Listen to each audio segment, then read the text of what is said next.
A Glória Pérez disse que a cultura woke destruiu a dramaturgia brasileira. Olá, meus amores! Sejam todos muito bem-vindos para mais um vídeo aqui deste canal.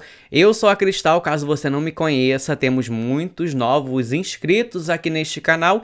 Sejam todos muito bem-vindos, obviamente. Já aproveita para me seguir nas redes sociais, @CristalOficial no Instagram e no Twitter e lá no TikTok. Eu sou @SemTravas no TikTok. E sim, no vídeo de hoje vamos falar sobre cultura woke. O que é essa tal cultura woke que tanto se fala lá mais nos Estados Unidos do que aqui, mas em recente entrevista a autora Glória Pérez falou que a cultura woke acabou com a dramaturgia brasileira. E aí eu fiquei pensando, nossa, a Glória Pérez falando sobre cultura woke, a Glória Pérez falando mal de cultura woke. Mas ao mesmo tempo eu vi nos comentários que muita gente não fazia ideia do que é essa tal cultura woke. E aí eu decidi trazer esse assunto para esse vídeo pra gente exemplificar um pouco sobre o que é a tal cultura woke e também falar sobre Glória Pérez e suas novelas. E principalmente sobre suas hipocrisias.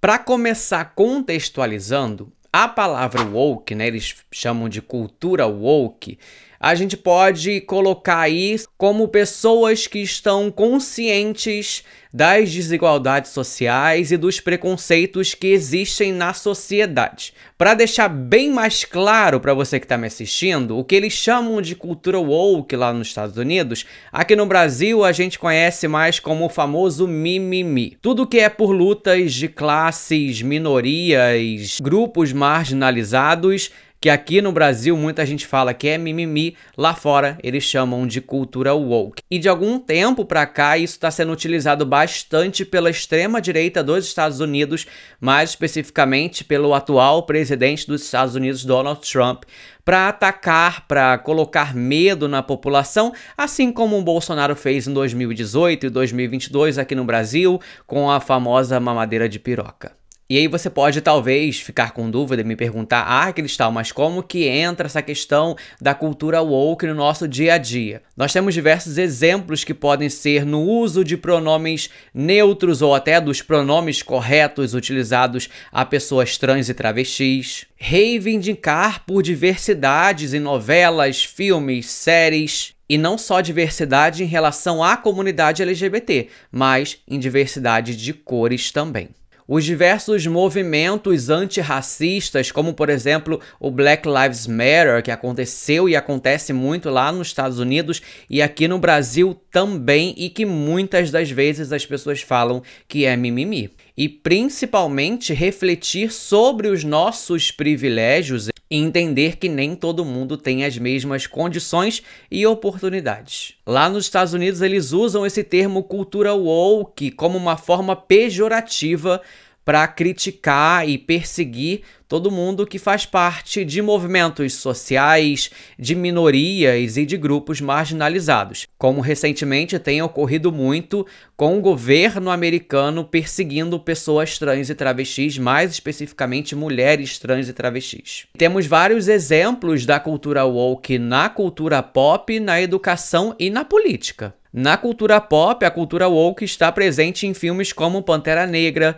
séries como Pose e artistas que usam suas plataformas para falar de igualdade, como Beyoncé. Na política, vemos movimentos sociais como o Black Lives Matter, que eu comentei aqui, a Marcha das Mulheres e o movimento LGBTQIA+, ganhando força para cobrar mudanças reais. E na educação há um esforço para incluir conteúdos sobre diversidade e criar espaços seguros para grupos marginalizados, mesmo que isso gere debates sobre o que pode ou não ser ensinado.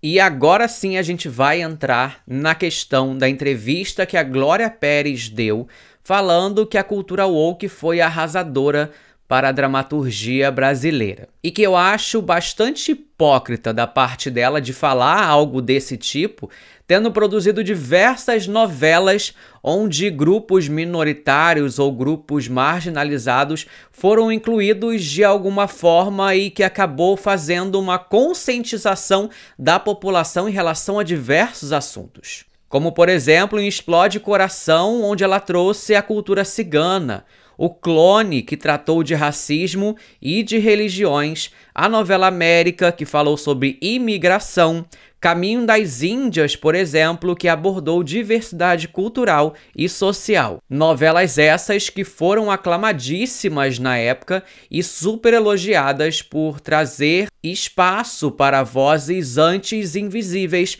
na dramaturgia brasileira. Sem contar que em Força do Querer, onde Glória Pérez falou sobre dois lados aí da transexualidade, a transexualidade masculina e a feminina, e que fizeram grande sucesso na época. Então é exatamente por isso que eu acho completamente hipócrita da parte de Glória Pérez dar uma declaração nesse nível, desse tipo, e eu não consigo entender como que uma pessoa consegue mudar para um lado tão obscuro assim. Porque geralmente a gente vai melhorando ao longo da vida. E pelo visto, Glória Pérez vai piorando cada vez mais. Nós temos outras novelas da Globo onde existem personagens LGBTs que foram aclamadíssimos na época. Em A Dona do Pedaço, por exemplo, nos últimos capítulos, nós tivemos um casamento entre uma mulher trans e um homem cis. Tivemos também um casamento homoafetivo.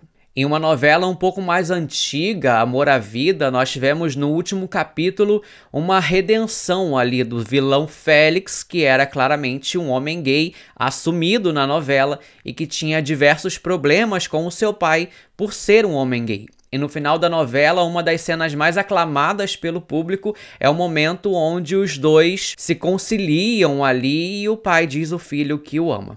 Então, o que acontece com as novelas brasileiras, em específico as novelas da Rede Globo atualmente, o problema não é a cultura woke. O problema é a má administração e principalmente sobre questões de não ouvir o público. Nós temos um exemplo muito claro aí, que é com a atual novela das 9, o remake de Vale Tudo, que estava sendo esperado por muita gente, pois é um dos maiores sucessos da Globo, recebendo diversas críticas e ganhando cada vez menos audiência ao longo dos dias se passando. E com uma autora deixando bem claro que não ouve as críticas, e muito menos a opinião da audiência.